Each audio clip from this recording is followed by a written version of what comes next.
Halo semuanya, selamat datang di FD Neko. Hari ini saya ingin meng-repasta atau ganti pasta di Vega Card GTX 1060. Ini dari Asus Strix by the way.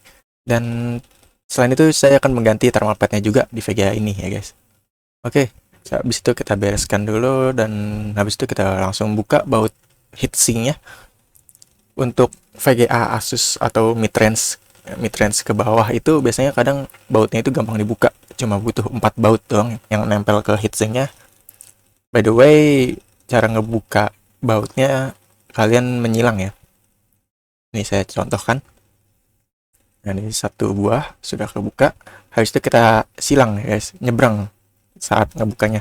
Ini dilakukan karena untuk antisipasi biar mounting heatsinknya itu nggak istilahnya oblak lah ya, nggak terlalu ngepres ke kiri atau ke kanan, takutnya ngasih damage atau kerusakan fisik ke GPU cardnya, GPU-nya maksudnya.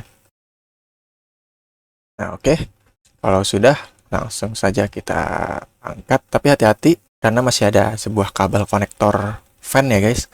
Kalau VGA yang lebih modern lagi yang ada RGB mungkin ada 2 buah ya guys. Eh, Konektor fan sama konektor RGB. Kalian agak hati-hati dikit soalnya keras dan kadang rapuh ini konektornya. Jadi pelan-pelan aja kita goyang-goyangin. Dan kalau masih kurang bisa, kalian bisa congkel pakai obeng minus.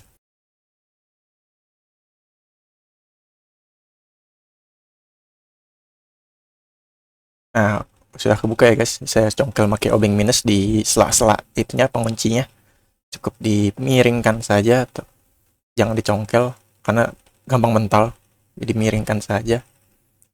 Nah, sudah lepas kita pindahkan dulu. Kalau kalian ingin bersihkan fan-nya, boleh kalian bersihkan fan-nya dulu. Tapi ini saya lanjut to the point, langsung kita ganti pastanya. Nah, ini dia chip CPU-nya ya guys ya. Pastanya sudah lumayan agak kering di sini. Kalian bisa bersihkannya pakai tisu dan alkohol atau enggak tisu aja juga boleh. Di sini saya nggak pakai alkohol ya, soalnya nggak ada alkoholnya. Cukup pakai tisu aja juga cukup bersih. Tapi hati-hati sekitar sekeliling si GPU chipnya itu ada sebuah kapasitor kecil-kecil. Saya sarankan sih kalian jangan bersihin ya di sisi samping-sampingnya itu. Takutnya pas kalian lagi ngebersihin, takutnya ngelotok gitu si kapasitornya. Jadi malah rungkat yang ada. Cukup di atasnya aja karena kan yang penting kontak ke heatsinknya yang bersih. Dan di heatsinknya juga sama kita bersihkan. Nah ini udah bersih. Ini permukaan heatsink emang begitu ya, nggak rata, dia emang di modelinnya emang begitu, kayak begerigi gitu istilahnya. Jadi masih ya, walaupun ada sedikit yang nyangkut pastanya itu no problem. Oh untuk thermal pad di sini saya akan ganti di VRM-nya. Untungnya sih heatsinknya misah ya sama heatsink utamanya. Jadi kalau mau kalian ganti juga boleh, kalau nggak diganti juga nggak apa-apa. Soalnya kan thermal pad-nya nggak kebuka, nggak hancur gitu. Saya saranin sih tetap tetap ganti ya. Kalau ke thermal pad-nya itu nyatu ke utamanya, saya utamain memang harus ganti. Soalnya kalau udah kebuka itu kadang sobek dan kalau kalian pasang lagi juga bisa.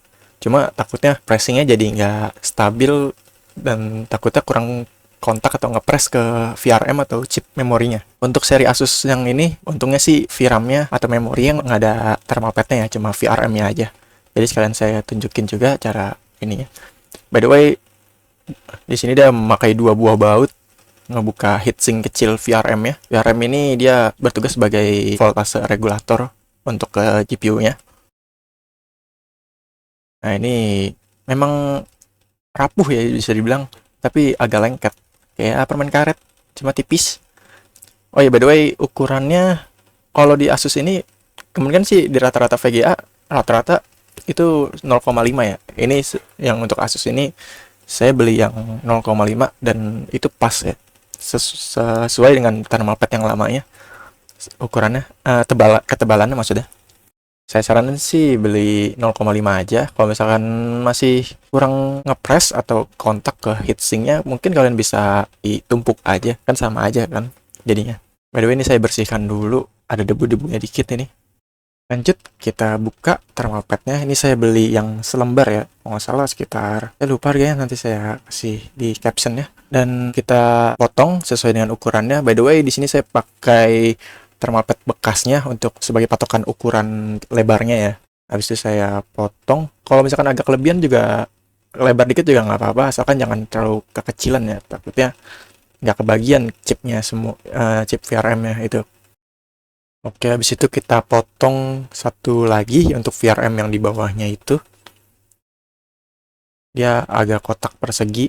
Habis itu kita keletkan yang di bagian bawahnya dulu agar nempel di bawah. Habis itu kita congkel di atasnya.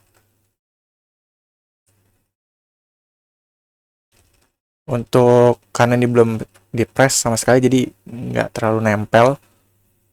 Habis kita agak ditempelin dikit ya. Habis itu kita coba congkel penutup atasnya.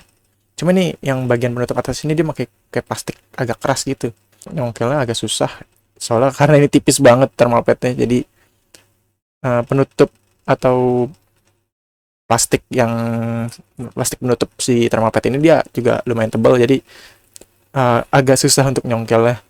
Nah, ini sudah agak bisa kebuka nih. Nah, saya buka aja, sudah kita pasang lagi. Oke, sudah pasang. Habis itu satu lagi yang di bagian persegi ini saya buka dulu. Habis itu kita pasangkan lagi dan buka lagi plastik penutupnya. Seperti tadi agak susah. Oke, sudah nempel. Habis itu kita pasangkan lagi heatsink VRM-nya agar akan ya. Ini saya sambil tahan pakai jari saya sambil diterbalikan, habis itu dibaut lagi. Untuk bautnya, untuk yang baut pertama ini saya nggak terlalu kencangkan dulu, sekitar setengahnya lah. Habis itu kita pasangkan lagi satu lagi dan baru kita kencangkan dua-duanya agar seperti tadi mountingnya tekanannya itu seimbang, nggak terlalu nekan yang paling ujung, nggak terlalu nekan banget yang paling ujung satunya lagi, jadi pas gitu. Oke, thermopad sudah, habis itu kita pastakan saja. By the way, ini saya pakai pasta GD900, GD90 nggak salah. Ini saya beli yang murah-murah aja, tapi katanya sih ini bagus ya, GD990 ini. Dan harganya juga nggak terlalu mahal untuk suntikan ini. Kalau nggak salah harganya sekitar 30.000 kalau nggak salah. Dan performanya yang nggak seperti Therma Grizzly, tapi setidaknya mendekati saya lupa tuh pasta Arctic, pokoknya katanya sih mendekati pasta Arctic itu, cuma emang lebih murahnya ini. Dan untuk pemasangan pasta saya sarankan sih langsung diratakan saja ya, pakai, kalau misalkan ada sendok spatulanya kalian bisa ratakan pakai spatula, karena ini saya nggak ada, saya ratain aja pakai ujung dari suntikannya. Kalau sudah rata, kira-kira udah rata, saya tambahkan sedikit lagi pasta di tengah agar nanti pas ditekan itu lebih merata, jadi lebih pas, nggak ada yang kurang, nggak ada yang lebih di antara sudut-sudut dari GPU-nya. Nah, sudah. Habis itu kita langsung pasangkan lagi heatsinknya. By the way, kita colokkan lagi konektor fan-nya. Kalau misalkan kalau kalian punya konektor RGB, kalian pasang juga konektor RGB-nya seperti semula lagi. Untuk masang sih gampang, nggak terlalu sulit seperti saat bongkar ya. Habis itu kita balikkan dan hati-hati pas dibalik gini, biar nggak beleberan itu thermal padnya. Kita sepaskan lubang-lubang bautnya dengan lubang-lubang baut yang ada di PCB dan juga heatsinknya. Kalau untuk cara saya sih, saya ini dulu ya, saya tidurin heatsinknya, habis itu saya paskan PCB-nya di atas. Jadi kita lihat di situ, nah sudah pas ya lubangnya, sudah ketemu masing-masing lubang. Habis itu saya tahan pakai tangan saya. Ya, habis itu kita pasangkan bautnya, cuma kita masanginnya seperti tadi saat ngebuka, yaitu menyilang ya guys. Kita pasangkan dulu bautnya, tapi jangan dikencangkan sampai maksimal, kita kencangkan setidaknya setengahnya lah. Kira-kira sudah nempel dengan kayak heatsinknya, kita lanjut ke baut satunya lagi, nyebrang, menyilang, dan jangan terlalu dikencangkan banget biar tekanan heatsinknya itu biar merata ya, nggak terlalu menyimpang atau oblak sebelah. Nah, kalau sudah empat-empatnya, habis itu kita kencangkan lagi semua baut. Kencangannya juga sama, menyilang sampai mentok. Tapi jangan terlalu dipaksakan banget, kalau udah mentok udah berarti move on ke baut selanjutnya. Oke, sudah selesai. Habis itu lanjut kita tes. Oke, di sini saya tes dengan Hogwarts Legacy, game yang condong ke GPU power. Sini suhunya konstan di sekitar 65 derajat, 66 derajat. Beda saat sebelumnya, saat saya pertama kali pengen nge-benchmark Hogwarts Legacy ini, suhunya berada di sekitar 90, 95, dan clock speednya juga nggak stabil. Kalau ini kan stabil di sekitar hampir 1900 MHz. Kalau itu dia naik turun ke 1400, 1500, 1000, pokoknya di bawah 1500-an. Dan saat scene ngeledakin tembok ini itu nge-lag parah. Nah, ini udah lumayan mendingan ya. Nah, mendingan lagi, udah mulai playable sih menurut saya. Ini kita jalan-jalan dulu. Ini masih level pertama, ini tutorial istilahnya. Cuman udah improve, sangat-sangat improve, lebih bagus. Nggak ada stuttering, nggak ada tiba-tiba ngedrop FPS, clock speed konstan, dan juga suhunya juga stay di 65-66 derajat. Ini udah peningkatan sangat bagus. Jika suhu kalian tidak ada perubahan yang signifikan, ada kemungkinan entah itu mounting pressure-nya atau tekanan saat mounting heatsinknya itu kurang kencang, atau mungkin kekencangan sebelah, atau enggak bisa jadi pastanya kurang, atau enggak. Saya pernah ganti pasta punya Vega teman saya baru nyadar ternyata konektor fan-nya belum kecolok. Saya lupa nyolok konektor fan-nya. Saya langsung main baut aja itu heatsinknya, karena waktu itu udah tengah malam. Nah, ini yang scene terakhir ini yang pas pindah dari satu scene ke scene lainnya. Pas di bagian sini nih berat banget dan stuttering parah. Di sini lumayan oke lah, lumayan stabil.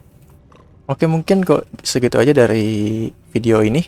Jika kalian ada yang ingin ditanyakan, silahkan komentar di bawah. Dan jangan lupa untuk like video ini jika bermanfaat, dan juga subscribe untuk mendukung channel ini lebih berkembang ke depannya. See you later guys, bye.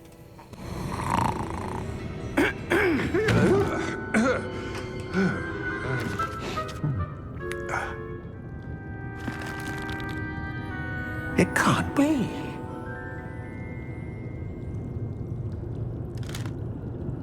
Just a moment. Where are we?